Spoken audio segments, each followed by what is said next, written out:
Welcome children. आज हम discuss करेंगे pregnancy and embryonic development and parturition and lactation. So this is the topic of class 12th biology chapter 3 human reproduction. तो बच्चों इस session के and में आप क्या क्या जान पाएंगे मैं पहले बता दूं। You can state pregnancy, conception, parturition and lactation. You can describe gestation, process of parturition and lactation. You can write the different keywords related to the topic. You can draw and label human fetus with the uterus.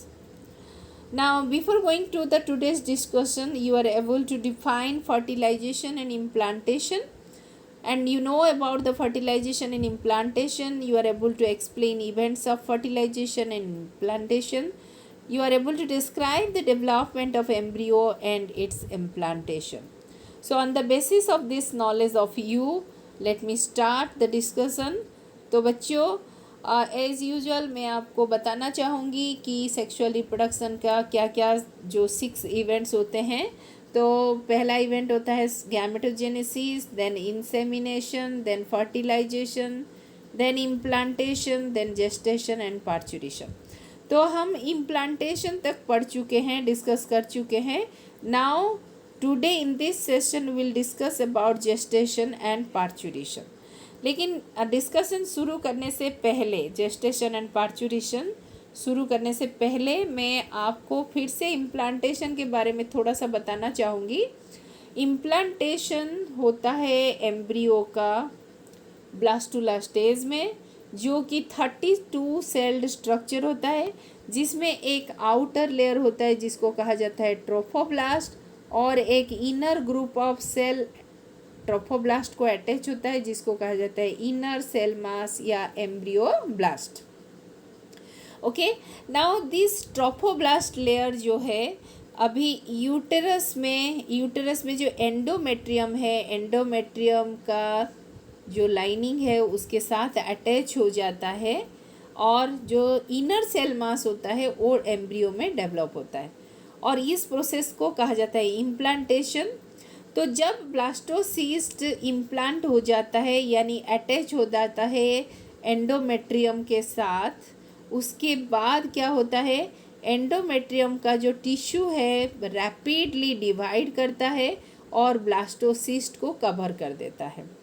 And now the blastocyst is completely covered by the endometrial tissue and this is called implantation. So बच्चों मैं ज़्यादा depth में नहीं जा रही हूँ क्योंकि मैं आपको ऑलरेडी बता चुकी हूँ किस तरह इम्प्लांटेशन होता है। तो मैं सिर्फ थोड़ा सा बता दिया so that you can recollect the process. मैं यहाँ आपको डायग्राम दिखाना चाहूँगी। ये है endometrial lining, this is endometrial lining, और ये है trophoblast layer of the blastula और blastocyst, this is inner cell mass. तो यहाँ आप देख सकते हैं किस तरह ट्रोफोब्लास्ट धीरे धीरे एंडोमेट्रियम के अंदर एम्बेड हो रहा है, और उसके बाद जब ये पूरी तरह एम्बेड हो जाता है तो इसके चारों तरफ यूटेराइन टिश्यू कवर कर देता है। Then the implantation is completed और प्रेगनेंसी स्टार्ट हो जाता है। तो जब हम प्रेगनेंसी की बात कर रहे हैं तो there is another terms comes to our mind, conception. तो कंसेप्शन और प्रेगनेंसी ये दोनों सेम, दोनों का मतलब मीनिंग सेम है या डिफरेंट है, ये जानना बहुत ज़रूरी है। Conception is the time when the sperm travels off through the vagina into the uterus and fertilises an egg found in the fallopian tube. आपको हमने बताया था बच्चों कि ओवुलेशन के बाद एग ट्रैवल करता है थ्रू द फैलोपियन ट्यूब, और जब आम्पुला तक पहुंचता है तब अगर स्पर्म वाजाइना और यूट्रस से होते हुए आम्पुला ऑफ फैलोपियन ट्यूब तक अगर पहुंच जाता है तो फर्टिलाइजेशन हो सकता है, और फर्टिलाइजेशन होते ही कंसेप्शन शुरू हो जाता है, तो उसको हम बोलते हैं conception. Now what is pregnancy? Pregnancy होता है कि जब कंसेप्शन के बाद जाइगोट बनता है, जाइगोट अभी क्लीवेज होने के बाद एम्ब्रियो में डेवलप होता है, और एम्ब्रियो का एक स्टेज होता है ब्लास्टोसिस्ट। जब ब्लास्टोसिस्ट पूरी तरह इम्प्लांट हो जाता है एंडोमेट्रियम में तब से प्रेगनेंसी शुरू हो जाता है। और ये pregnancy it lasts about 40 weeks और just over 9 months and it is as measured from the last menstrual period to delivery. Okay now जो प्रेगनेंसी में सबसे बड़ा और इम्पॉर्टेंट इवेंट्स होता है बच्चों, that is the formation of the placenta. तो अभी ये प्लासेंटा कैसे फॉर्म होता है हम देखेंगे। After implantation the finger like projections appears on the trophoblast.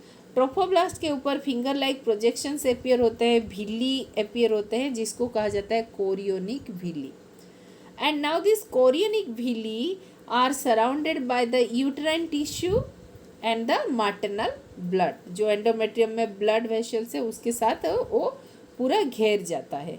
Then chorionic villi and uterine tissue, uterus का जो टिश्यू है वो तो रीजनरेट हो रहा है, बढ़ रहा है, और ये कोरियोनिक विली के साथ मिलकर इंटरडिजिटेट हो जाते हैं। जैसे डिजिट, एक डिजिट के अंदर दूसरे डिजिट का मतलब किस तरह जो इंटरडिजिटेशन हो जाता है, उसी तरह ये स्ट्रक्चर बन जाता है और उसी स्ट्रक्चर को क्या कहा जाता है, placenta. So placenta is the structural and functional unit between the developing embryo that is fetus and the maternal body. तो मैं आपको यहाँ दिखाऊंगी किस तरह इंटरडिजिटेशन होता है। ये है endometrial lining, this is the whole thing is the endometrium. Okay, यहाँ पर ब्लड वेसल आप देख सकते हैं। तो इसमें आपको मैं दिखाऊंगी कि ब्लास्टुला किस तरह इंटरडिजिटेट होता है। ये है ट्रोफोब्लास्ट लेयर ऑफ ब्लास्टुला, ठीक है, और this is the inner cell mass. ये ट्रोफोब्लास्ट लेयर आप देख सकते हैं धीरे धीरे किस तरह विली फॉर्म कर रहा है, डिजिट हमारे उंगली की तरह स्ट्रक्चर बना रहा है, और एंडोमेट्रियम का जो टिश्यू है ब्राउन कलर है वो किस तरह अंदर की तरफ आ रहा है। So this is called interdigitation. So ये इंटरडिजिटेशन से पूरा होल सरफेस में होता है, जिसके वजह से एक स्ट्रक्चरल एंड फंक्शनल यूनिट बन जाता है between the fetus, developing fetus and the maternal tissue, and that is called placenta. तो अभी मैं आपको दिखाऊंगी पूरे प्लासेंटा का पिक्चर। ये है पूरा, ये the whole structure is the placenta, ठीक है।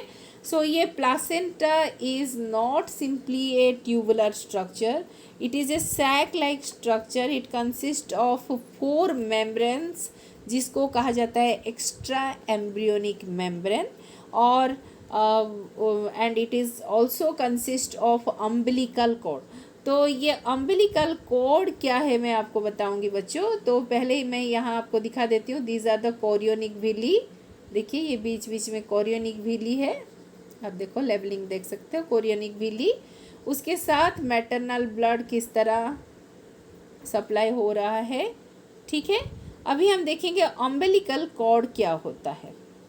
Umbilical cord is the connecting cord from the developing embryo और fetus to the placenta, okay, and it is actually a part of the fetus. And in humans normally the umbilical cord contains 2 arteries and 1 vein, okay। तो मैं आपको दिखाती हूँ यहाँ पर, ये जो पोर्शन है आप देख रहे हैं, देखिए ये पोर्शन जो है फीटस से प्लासेंटा के साथ जुड़ा हुआ है, this part is called umbilical cord. So this umbilical cord is the part of the fetus by which it is attached to the placenta, okay। So through this umbilical cord from the placenta से जो mother का body से, maternal tissue से oxygen या फिर nutrient, antibodies जो भी आता है, अम्बिलिकल कॉर्ड होते हुए वो फीटस तक पहुंचता है। तो अभी हम जब मेम्ब्रेन की बात कर रहे हैं प्लासेंटा का, तो हम एक्स्ट्रा एम्ब्रियोनिक मेम्ब्रेन के बारे में ज़रूर डिस्कस करेंगे। तो एक्स्ट्रा एम्ब्रियोनिक मेम्ब्रेन यानी एम्ब्रियो के चारों तरफ जो मेम्ब्रेन होते हैं उसको एक्स्ट्रा एम्ब्रियोनिक मेम्ब्रेन कहा जाता है। तो placenta is made up of 4 extra embryonic membrane, यानी एम्ब्रियो के चारों तरफ जो प्लासेंटा होता है that is made up of 4 membrane. तो बेसिकली हर ऑर्गेनिज्म में 4 मेम्ब्रेन होते हैं, that is chorion, amnion, allantois and yolk sac. ये बर्ड्स एंड मामल्स में होते हैं। बट बच्चों मैं यहाँ पर आपको 2 चीज़ दिखा रही हूँ, एक है चीक का, दूसरा है ह्यूमन का। ऐसा क्यों दिखा रही हूँ? क्योंकि आप चीक में देख सकते हैं, क्योंकि चीक का जो डेवलपमेंट होता है एक के इनसाइड होता है, तो एक के अंदर योक रहना बहुत ज़रूरी है। तो इसीलिए आप यहाँ येलो कलर स्ट्रक्चर जो देख रहे हो ये है योक सेक, और योक सेक के अंदर काफ़ी सारे योक है जो कि डेवलपिंग एम्ब्रियो को न्यूट्रिएंट प्रोवाइड करेगा। But in human being you can see that the yolk sac is very small one, rather you can say it is the vestigial one, but still the yolk sac helps in the development of the or the formation of the blood cells.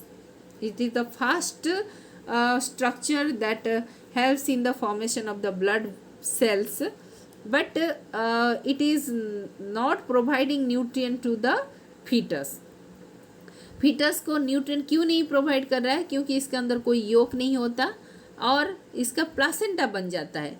जैसे यहाँ पर कोई placenta नहीं बनता, लेकिन यहाँ placenta बन जाता है, तो प्लासेंटा के थ्रू सारे न्यूट्रिएंट मिल जाता है एम्ब्रियो को। देख दूसरा है हमारा एलेंटोइस। एलेंटोइस भी आप देख सकते हैं चीक में एलेंटोइस कितना बड़ा है, prominent है, but allantois in human being is also very small, और allantois के through only excretory materials remove होता है basically in birds and reptiles, but in human being everything are carried by the umbilical cord, and that allantois also makes a part of umbilical cord. ठीक है। अभी बाकी जो 2 membrane है chorion and amnion, these 2 are the most important membrane in case of human being. तो इसके बारे में हम थोड़ा डिटेल्स में जानेंगे बच्चों। तो the embryo floats in the embryotic cavity, chorion and embryonic mesoderm forms the placenta. अभी प्लासेंटा किस चीज़ से बना हुआ है? देखो ये पूरा चीज़ जो है ये है प्लासेंटा। ये प्लासेंटा एक थैली है, ठीक है, जिसका एक ट्यूब होता है और ट्यूब फीटस के साथ अटैच होता है। तो ये जो प्लासेंटा है बच्चों, ये किस चीज़ से बना हुआ होता है? Chorion and amnion, Korean and amnion. और जैसे हमने बताया कि एम्ब्रियो सैक का योक सैक का रूडिमेंटरी योक सैक होता है और रूडिमेंटरी एलेंटोइस भी होता है, ठीक है। तो कोरियन का फंक्शन हम यहाँ पर बताएंगे आपको। कोरियन इज, जैसे कोरियनिक भिल्ली जिससे डेवलप हो रहा है उसको कहा जाता है कोरियन। सो यहाँ पर देखो बच्चों ये है placenta, the whole structure is placenta and this outermost layer of the placenta is called chorion. ठीक है, आप पिक्चर में देखो, मैं उसको एनसर्कल कर रही हूँ। इसका काम क्या है? It provides nutrients and oxygen to the fetus. Okay, very important children. It secretes hormones into the mother to help retain the fetus. ये मदर को, मदर के बॉडी के लिए, क्योंकि ये मदर का टिश्यू के साथ इंटरडिजिटेड है, तो मदर के टिश्यू को ये रिलीज करता है, मदर का ब्लड को ये रिलीज करता है सर्टन हार्मोन्स, उसके बारे में हम डिस्कस करेंगे। So that the mother can retain the fetus, fetus को रिटेन करने के लिए, ठीक है। उसके अलावा it repress the mother's immune response to prevent rejection of the fetus, क्योंकि फीटस जो है उसका ब्लड ग्रुप अलग हो सकता है मदर से, तो उसका एंटीजन एंटीबॉडी में डिफरेंस आ सकता है। तो आपका जो कोरियन है, कोरियन क्या करता है, उससे जो हार्मोन रिलीज होता है मदर का जो इम्यून रेस्पॉन्स होता है उसको रिप्रेस कर देता है ताकि वो फीटस को रिजेक्ट ना करे, ठीक है। The placenta's chorionic villi observes food and oxygen from the mother's blood and it transfers it to the foetus through the umbilical cord. तो ये रहा बच्चों अम्बिलिकल कोड, ये देखो ये कोड जो है अम्बिलिकल कोड। तो प्लासेंटा का जो कोरियन है, कोरियन कलेक्ट करता है न्यूट्रिएंट एंड ऑक्सीजन और अम्बिलिकल कोड के थ्रू वो भेजता है फीटस तक। अभी हमने जिक्र किया था कि amnion is another important membrane. Amnion protects the embryo from the shock and injury. जैसे मैं आपको पहले वाला डायग्राम में जाऊंगी, ये देखो amnion is the inner most membrane, ठीक है। ये एमनियन एनक्लोज करता है एक कैविटी, और उस कैविटी में एक फ्लूइड होता है जिस फ्लूइड को कहा जाता है amniotic fluid. That fluid is called amniotic fluid and the cavity, ये ब्लू कलर जो आप देख रहे हैं, that is called amniotic cavity. And amniotic cavity के अंदर एक फ्लूइड होता है that is called amniotic fluid. और ये एमनियोटिक फ्लूइड का काम है कि to protect the embryo from shock and injury, and amniotic fluid also prevents its desiccation, ताकि फीटस ड्राई ना हो जाए, वो हमेशा फ्लूइड के अंदर रहे। और उसके अलावा क्या होता है बच्चों, मैं आपको यहाँ पर एक इम्पॉर्टेंट चीज़ बताऊँगी। आपने सुना होगा एमनियोसेंटेसिस। एमनियोसेंटेसिस में क्या किया जाता है, ये जो एमनियोटिक फ्लूइड होता है उसी को कलेक्ट किया जाता है, और उस एमनियोटिक फ्लूइड में जो फीटस का सेल्स होते हैं उस सेल से पता किया जाता है कि उसमें कोई जेनेटिक डिसऑर्डर है या नहीं। अगर जेनेटिक डिसऑर्डर होता है तो the physicians suggest for medical termination of pregnancy. अभी हम देखेंगे ये प्लासेंटा। देखो बच्चों, यहाँ मैंने एक क्लियर पिक्चर दिया है। This is the structure of placenta. ये पूरा एक प्लासेंटा एक थैली है, और ये किस तरह मैटरनल टिश्यू के साथ जुड़ा हुआ है। This is the endometrial lining, ये एंडोमेट्रियम का लाइनिंग है, और ये है विली, कोरियोनिक विली। और दिस कोरियोनिक विली के साथ किस तरह ब्लड वेसल अटैच्ड है, और यहाँ से मदर का जो ब्लड वेसल है आप देख सकते हैं, यहाँ पर आर्टरी एंड वेन किस तरह अम्बिलिकल कॉर्ड होते हुए फीटस को जा रहा है, ठीक है। सो अभी क्लियरली आपको पता चल गया होगा कि अम्बिलिकल कॉर्ड क्या होता है।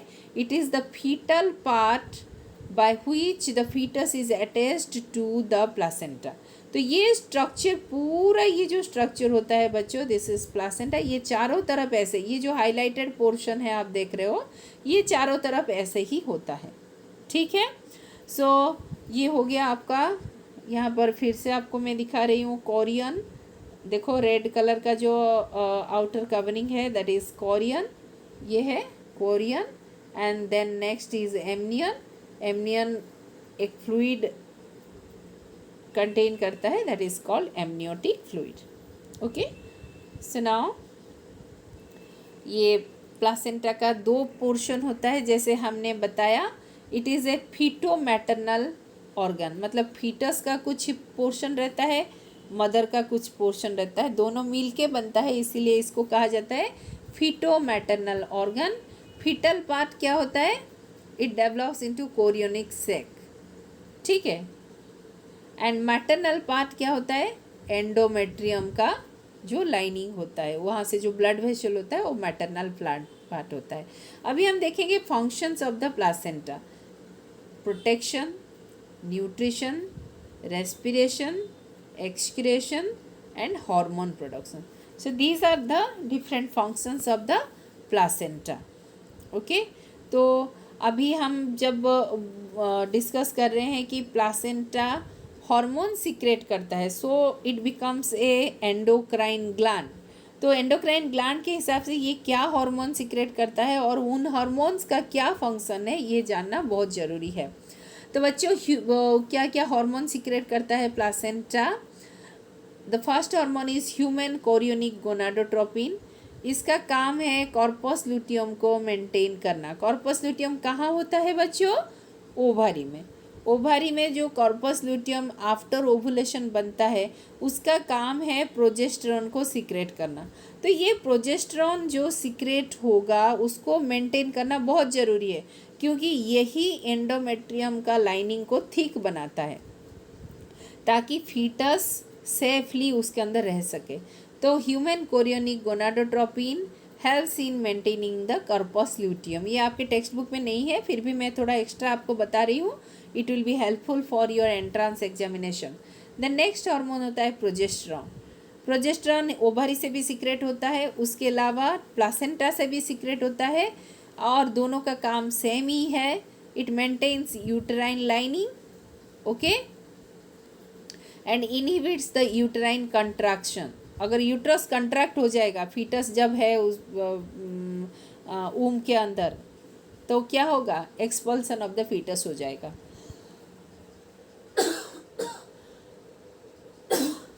Excuse me.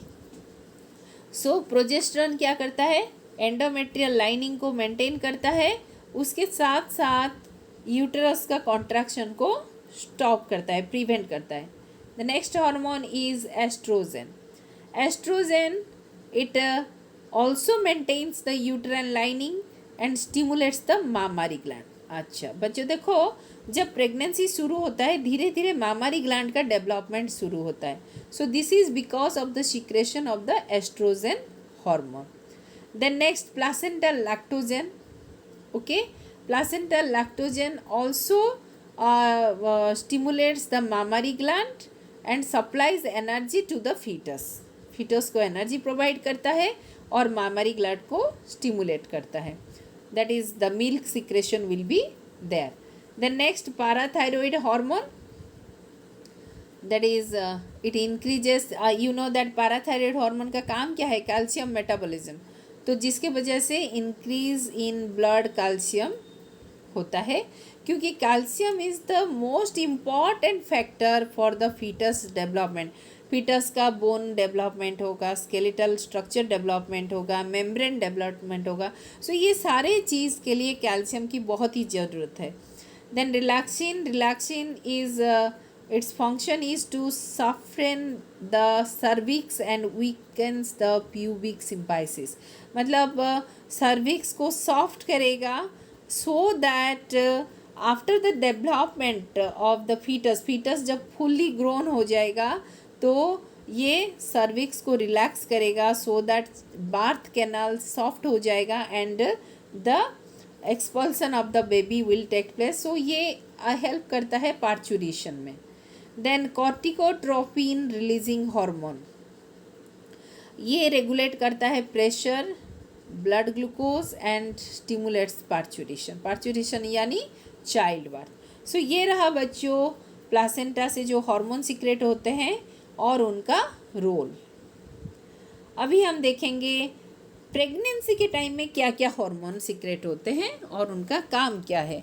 अभी तो हम देखें कि प्लासेंटा से क्या हार्मोन सीक्रेट होता है और उनका काम क्या है, लेकिन प्रेगनेंसी के time not only from the placenta but also from ovary and other hormones are also secreted. तो मेन हार्मोन क्या क्या सीक्रेट होते हैं, ह्यूमन कोरियोनिक गोनाडोट्रोपिन जो कि प्लासेंटा से रिलीज होता है इमीडिएटली आफ्टर इम्प्लांटेशन, और इसका काम ऑलरेडी हम बता चुके हैं, कॉर्पस ल्यूटियम को ये मेंटेन करता है, ठीक है। और नेक्स्ट हार्मोन है प्रोजेस्टेरॉन। प्रोजेस्टेरॉन सीक्रेट करता है जो कि इसका भी काम है to maintain the endometrial lining. अभी हार्मोन सीक्रेटेड ड्यूरिंग प्रेगनेंसी में आता है प्रोलैक्टिन हार्मोन। जैसे हमने आपको बताया कि estrogen and human that is lactogen, HPL placental lactogen, ये क्या करते हैं, स्टिमुलेट करते हैं मामारी ग्लैंड को। लेकिन इसमें सबसे बड़ा इम्पॉर्टेंट रोल प्ले करता है prolactin hormone. So prolactin is the main hormone which produce the breast milk, okay। so breast milk produce करता है, उसके साथ साथ enlargement of the mammary gland also takes place, ठीक है। नेक्स्ट है रिलैक्सिन। रिलैक्सिन का मैं फंक्शन ऑलरेडी बता चुकी हूँ। It inhibits the uterus contraction to prevent premature birth. ये यूटरस का कॉन्ट्रैक्शन को प्रिवेंट करता है so that premature birth ना हो जाए फीटस का, and it relaxes the joints of the pelvis and softens the lengthens the cervix during the birth. तो आपने अक्सर देखा होगा बच्चों, जो लेडी प्रेग्नेंट होते हैं तो उनका पेल्विक रीजन वाइड हो जाता है एंड परमानेंटली वो वाइड हो जाता है। तो this is caused due to the role of relaxin hormone. The next hormone is estrogen. जैसे हमने बताया कि estrogen helps in the growth of the uterus and also maintains the endometrial lining and it also stimulates the mammary gland. Oxytocin is mainly helpful in parturition, क्योंकि ये soft tissue को contraction and relaxation में help करता है। So oxytocin level जब rise होता है at the start of labour, जब पार्चुरेशन का टाइम हो जाता है, चाइल्ड बर्थ का टाइम हो जाता है, तब ये सिक्रेशन शुरू हो जाता है। तो आप देखो ये पूरा एंड में सिक्रेशन होता है जब पूरा फुल्ली ग्रोन बेबी बन जाता है। सो यहाँ कुछ इम्पॉर्टेंट पॉइंट्स हम बता रहे हैं बच्चों, जो कि एग्जामिनेशन पॉइंट ऑफ व्यू से बहुत ही इम्पॉर्टेंट है। HCG, HPL and relaxin are produced in women only during pregnancy. Very, very important. Which are the 3 hormones secreted only during pregnancy? So this will be the answer to that question.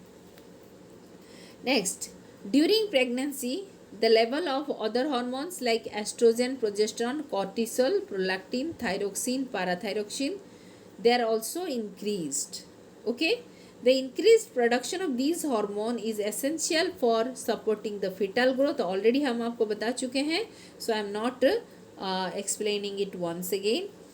तो बच्चों यहाँ पर एक बात आपको मैं बताना चाहूँगी, the progesterone is known as the pregnancy hormone because during pregnancy the secretion of progesterone is at its peak.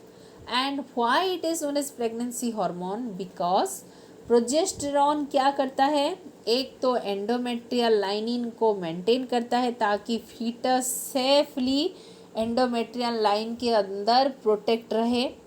दूसरा है ये प्री मैच्योर बार्थ को रोकता है by preventing the contraction of the uterus.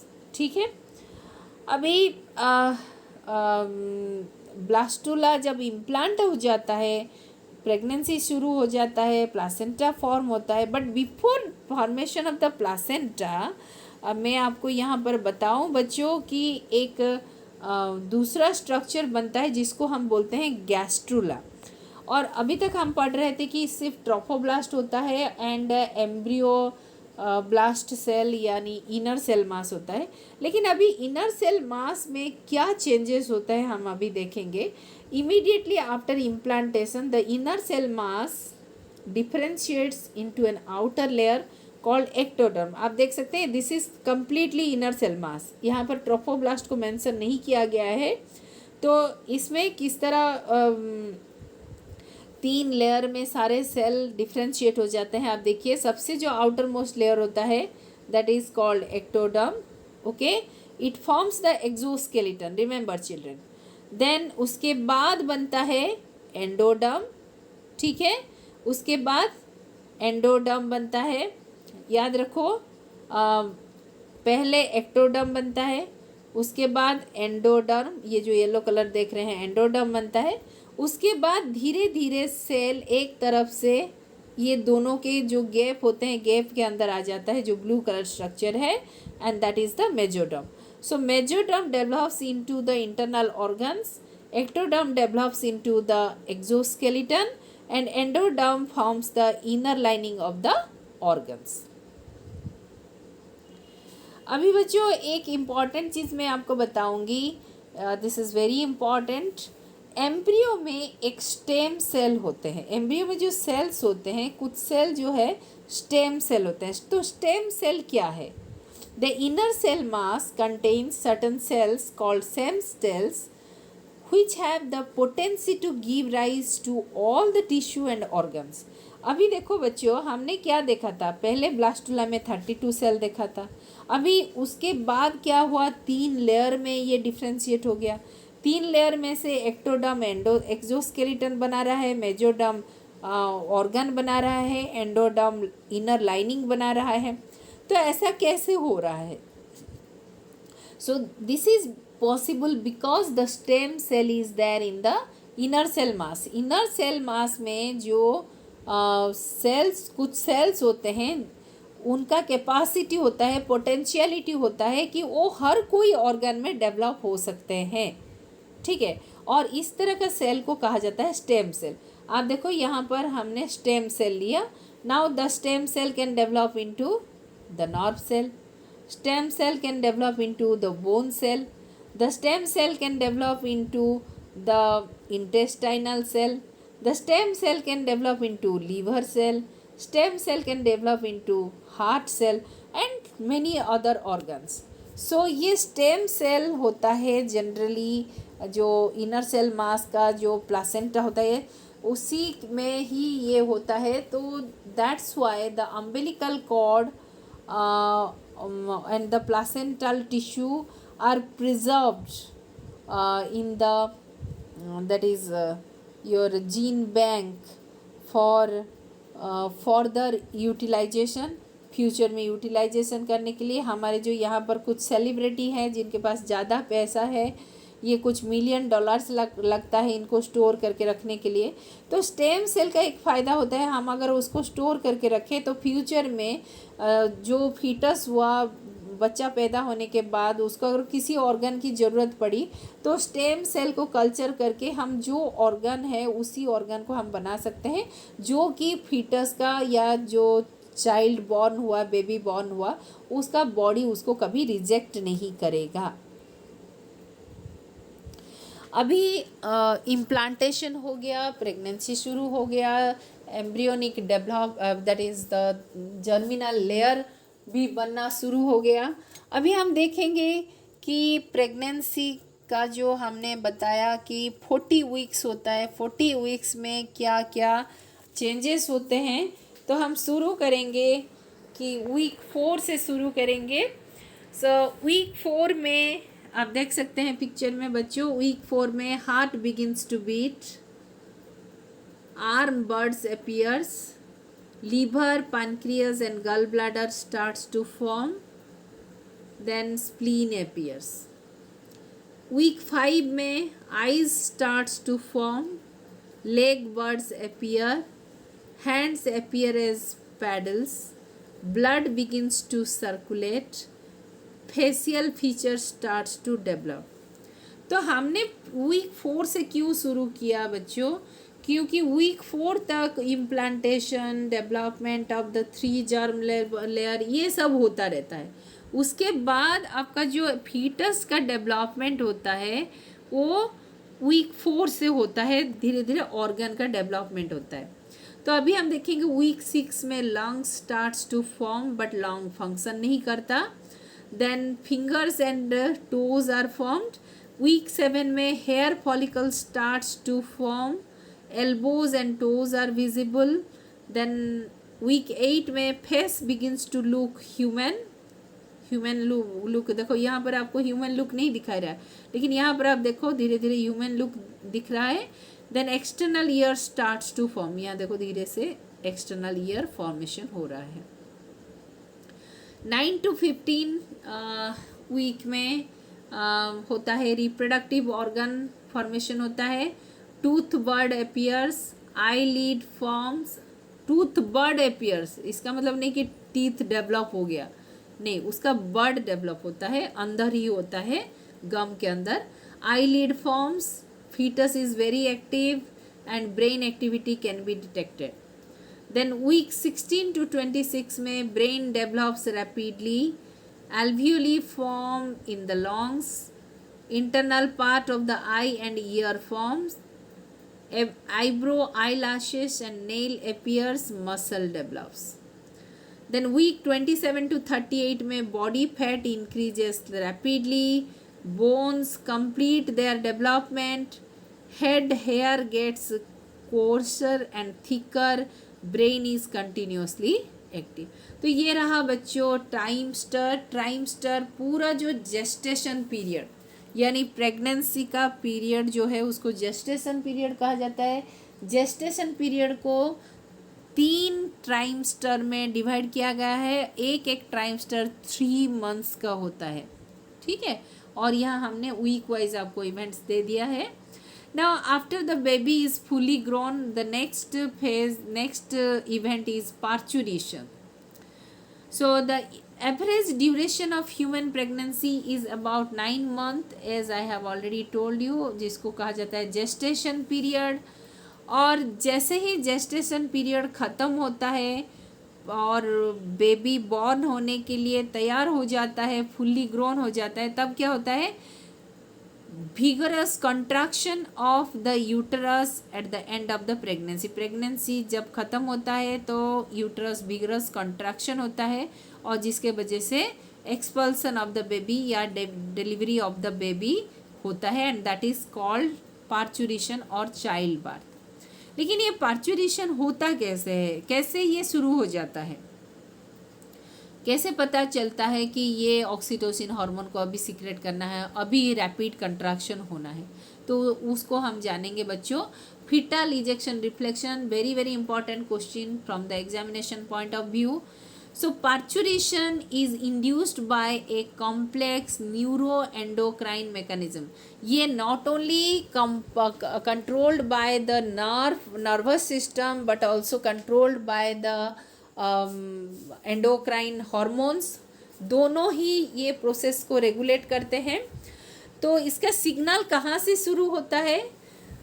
The signal for parturition originates from the fully developed fetus. जब fetus fully develop हो जाता है तो वहाँ से ही सिग्नल मिलता है parturition के लिए. उसके साथ साथ प्लासेंटा से भी मिलता है सिग्नल. तो पार्चुरेशन का जो सिग्नल कहाँ से ओरिजिनेट होता है बच्चों? Developed fetus, fully developed fetus and placenta. Very very important. which includes mild uterine contraction called fetal ejection reflex. Fetal ejection reflex क्या है? When the baby becomes fully developed, the signal for parturition comes from the fetus and the placenta, जिसके वजह से mild uterine contraction होता है जिसको कहा जाता है फीटल इजेक्शन रिफ्लेक्स. तो ये फीटल इजेक्शन रिफ्लेक्स का काम क्या है? अभी देखो बच्चों, ये पिक्चर मैं आपको बताऊंगी. सबसे पहले देखो, बेबी पुसेस, दैट इज सबसे पहले आपका जो फीटल इजेक्शन रिफ्लेक्स हुआ वो क्या करता है? हाइपोथैलेमस को, I mean not hypothalamus, posterior pituitary को स्टिमुलेट करता है. ठीक है, क्या स्टिमुलेट करता है? प्लासेंटा से और फुल्ली डेवलप्ड फीटस से सिग्नल पहुंचता है ब्रेन तक. ब्रेन स्टिमुलेट करता है पोस्टीरियर पिट्यूटरी को to release oxytocin. Oxytocin causes the vigorous contraction of the uterine muscle. Uterine muscle का vigorous contraction होता है. पहले माइल्ड कंट्रैक्शन हुआ था फीटस के वजह से और प्लासेंटा की वजह से, लेकिन जैसे ही ब्रेन को स्टिमुलस गया और ब्रेन ने स्टिमुलेट किया पोस्टीरियर पिट्यूटरी को, तो ऑक्सीटोसिन हार्मोन सीक्रेट हुआ लार्ज अमाउंट में, और जिसके वजह से कॉन्ट्रैक्शन एंड रिलैक्सेशन हुआ. कॉन्ट्रैक्शन हुआ यूटेरस का rapid contraction, and baby pushes against the cervix causing its to stretch. अभी बेबी नीचे की तरफ cervix and vagina that is birth canal की तरफ पुश होता है, क्योंकि यूटेरस कंट्रैक्ट हो रहा है तो अभी बेबी को रिलीज कर रहा है. So stretching of cervix causes nerve impulses to be sent to the brain.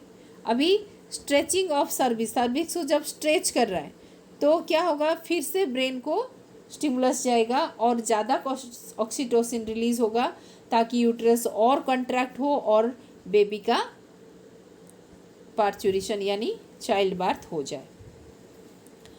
तो बच्चों यहाँ पर एक बात मैं बताऊँगी कि जब डिफ़िकल्ट चाइल्ड बर्थ होता है, कभी कभी क्या होता है, यूट्रस में कंट्रैक्शन तो होता है बट सफिशिएंट कंट्रैक्शन नहीं होता, जिसके वजह से चाइल्ड बर्थ में डिफ़िकल्ट होता है। अगर ऐसा कंडीशन में चाइल्ड जो फीटस है बहुत समय तक मदर के वूम के अंदर रहा तो उसमें फीटस का डेथ हो सकता है या फिर मदर का भी डेथ हो सकता है। तो इसीलिए डॉक्टर्स क्या करते हैं, एक इंजेक्शन देते हैं और उस इंजेक्शन के थ्रू ऑक्सीटोसिन हार्मोन इंजेक्ट करते हैं जो कि यूट्रस का कॉन्ट्रैक्शन को बढ़ा देता है और बेबी का एक्सपल्शन हो जाता है। अभी हम देखेंगे बेबी जो है वो गर्ल है या बॉय है। ये हम कोई नहीं बता सकते कि आगे जाकर बेबी गर्ल होगा या बॉय होगा at the time of fertilization, लेकिन जब एम्ब्रियो डेवलप हो जाता है, एम्ब्रियोनिक सेल यानी जाइगोट बन चुका है, तब हम बता सकते हैं कि ये बॉय होगा या गर्ल होगा। लेकिन ये कम्प्लीटली इलीगल है क्योंकि लोगों का एक बहुत ही गलत मानसिकता है जिसके वजह से गर्ल चाइल्ड अगर है तो उसको एबॉर्ट कर देते हैं। That is called female foeticide. Female foetus को एबॉर्ट कर देते हैं। तो हमको कैसे पता चलेगा कि बॉय या गर्ल? मान लीजिए फादर का क्रोमोसोम आपको पता है एक्स एंड वाई होता है, मदर का सेक्स क्रोमोसोम XX होता है। So father can form 2 types of sperm, one with X chromosome, other with Y chromosome. Okay, so mother can release 2 types of egg, only 1 type of egg that is with X chromosome. अगर X chromosome के साथ X containing egg के साथ Y containing sperm का fertilization हुआ तो baby का genetic constituent क्या होगा, XY, and that will be boy. और X के साथ अगर X का फ्यूजन होगा then that will be a baby girl. ये आप लोअर क्लासेस में पढ़ चुके हो बच्चों, इसके बारे में ज़्यादा कुछ नहीं बता रही हूँ। अभी हमारा नेक्स्ट एंड लास्ट टॉपिक हम पढ़ेंगे लैक्टेशन। लैक्टेशन क्या है? The secretion of milk from the mammary gland of the mother. So lactation involves the synthesis, secretion and ejection of milk. Lactation का मतलब सिर्फ सिक्रेशन ऑफ मिल्क नहीं है, synthesis, secretion and ejection of milk, ठीक है। And lactation starts towards the end of the pregnancy but the free flow of milk occurs only after the child birth. Milk तो produce हो जाता है mammary gland में लेकिन free flow of milk नहीं होता। ये चाइल्ड बर्थ होने के बाद ही, जब चाइल्ड सकल करता है निपल को, मदर का जो ब्रेस्ट का निपल को सकल करता है, तभी free flow of the milk होता है। And this is regulated by anterior pituitary. Anterior pituitary से प्रोलैक्टिन हार्मोन सिक्रेट होता है। जैसे कि बेबी का बर्थ हो जाता है तो प्रोलैक्टिन हार्मोन का सिक्रेशन ज़्यादा होता है और जिसके वजह से जब बेबी सकल करता है निपल को तो फ्री फ्लो ऑफ मिल्क होता है। इसके साथ साथ प्रोलैक्टिन हार्मोन सिर्फ सफिशिएंट नहीं है, उसके साथ साथ ऑक्सीटोसिन हार्मोन का भी रिलीज इम्पॉर्टेंट है रोल, क्योंकि ऑक्सीटोसिन हार्मोन कंट्रैक्शन करेगा मेमरी ग्लैंड को so that the free flow of the milk will takes place. And nipple में, मदर का जो ये निपल है, निपल में काफ़ी सारे रिसेप्टर्स होते हैं जो कि सिग्नल ब्रेन तक पहुंचाते हैं ताकि ब्रेन ऑक्सीटोसिन और प्रोलैक्टिन हार्मोन सिक्रेशन करने के लिए डायरेक्शन देता है। और as per this direction and the release of the oxytocin and prolactin hormone takes place and that stimulates the free flow of milk as well as secretion of milk. Okay, so ये हुआ बच्चों how lactation takes place. अभी colostrum क्या है? Colostrum है the milk produced during the initial few days of lactation. initial few days में जो lactation होता है after the child birth उसको कहा जाता है colostrum. Very very important and it is very important to feed the newly born baby with colostrum because it is rich in protein and calories, and it also contains antibodies which provides immunity to the newborn. Newborn के पास primary immunity के अलावा और कोई immunity नहीं होता, इसीलिए जो antibody mother के बॉडी से न्यूबॉर्न के पास आता है तो वो इम्यूनिटी प्रोवाइड करता है. सो breast feeding during the initial period of infant growth is good for bringing of a healthy baby. So today we discussed the last topic of this chapter, that is embryonic development and pregnancy. I hope it is clear to you. And besides that we discussed lactation, parturition. So I hope the important points that I have told you, that is very much clear to you, and I have tried to clarify all your concepts related to these two topics by giving suitable diagrams, and hope you liked the video. And this is the end of the chapter. Thank you very much children for watching this. Thank you.